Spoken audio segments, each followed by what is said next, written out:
Ikaw, nahirapan ka rin bang makipagkwentuhan sa ibang tao? Ano ang ginawa mo para ma-overcome yun?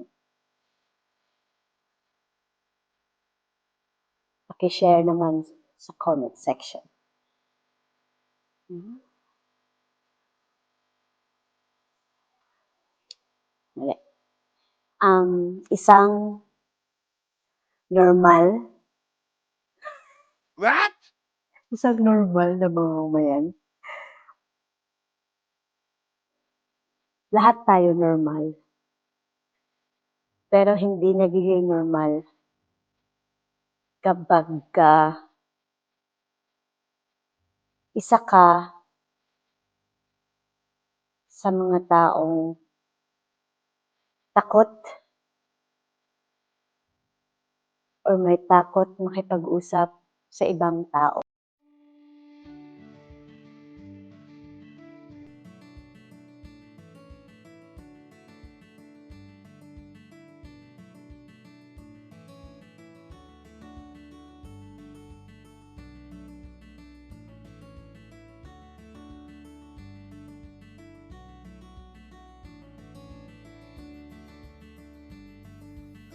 O diba, sumiksik talaga ako dito.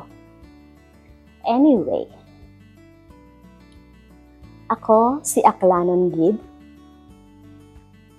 isang normal na mamamayan mula sa Aklan. At tulad ng karamihan sa inyo, may mga bagay din akong gustong baguhin sa aking sarili. At isa na dito, ang aking pagiging mahiyain.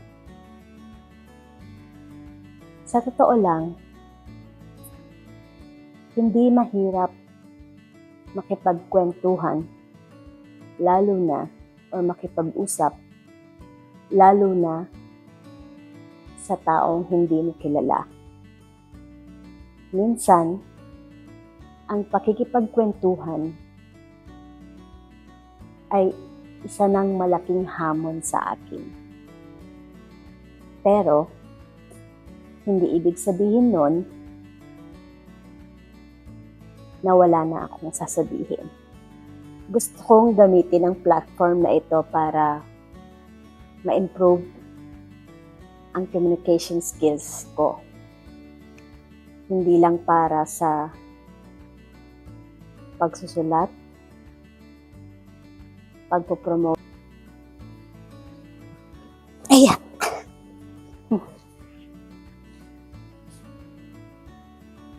So, ang aking goal ay napakasimple lang. Una,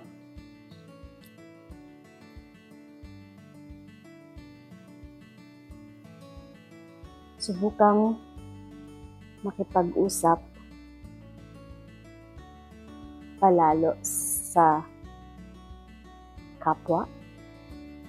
Pangalawa, para ma-express ko palalo ang aking sarili. Pangatlo, ay para ma-inspire ko rin ang katulad mo at alam ko na hindi lang ako nag-iisa sa pagiging mahiyain. So sana dahil sa channel na ito, ma-inspire ko rin ang isang katulad ko. And ang isang tao na yon ay isa lamang ding ako.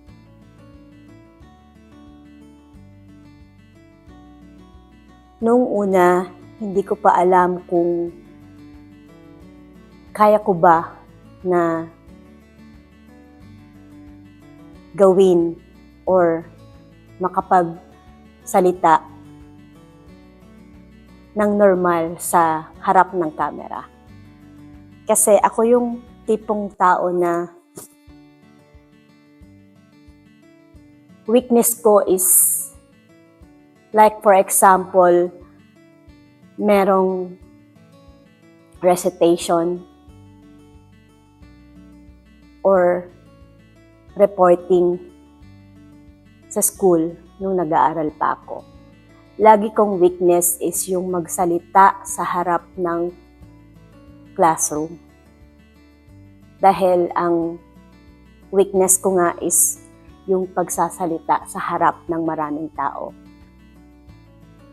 Pero dahil sa pag-vlog na ito or sinimulan kong mag-vlog, hindi lang dahil para makagain ng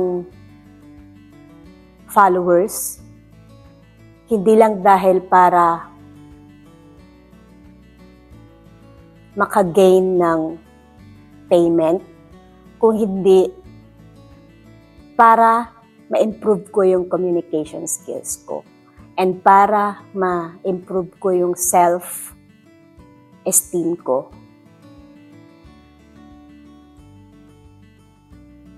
Nung una, pinagtatawanan ko pa yung mga kaibigan ko na nagbablog na. Dahil ang reason ko, ano naman ang mapapala mo? Para kang ewan na nagsasalita sa camera. Ano naman ang mapapala mo dyan? Yun yung tanong ko sa mga kaibigan ko or sa mga ibang tao na nagbablog or nagsasalita sa harap ng camera. Ngayon na na-experience ko na, nararanasan ko na sa sarili ko or in my personal experience, nare-realize ko na ganito pala ang feeling. Kasi habang ginagawa mo siya in just a normal day, parang nasasanay ka na. Although, hindi ko pa rin alam kung paano magsalita sa harap ng camera, nanginginig pa rin yung boses ko. Hindi ko rin alam kung paano makipagtitigan sa harap ng camera. That's how you start. Hindi mo alam kung paano, pero at least sinubukan mo. Hindi ako expert para mag-advise. Pero ito ang paraan ko para ma-express ko yung sarili ko. Alam ko wala rin akong or hindi malaki yung audience ko. Pero naniniwala ako na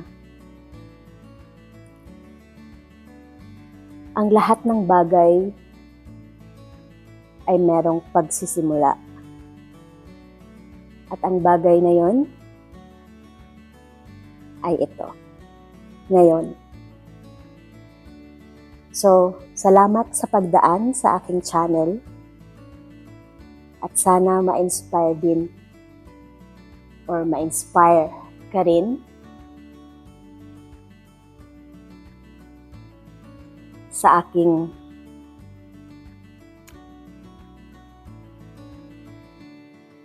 nasimulan. O diba? Kahit hanggang ngayon, nahihiya pa rin ako. Pero, paunti-unti, nasasanay ka rin. So, nahirapan ka rin bang makipagkwentuhan sa ibang tao? Ano ang ginawa mo para ma-overcome yon? Ikwento mo naman sa comments.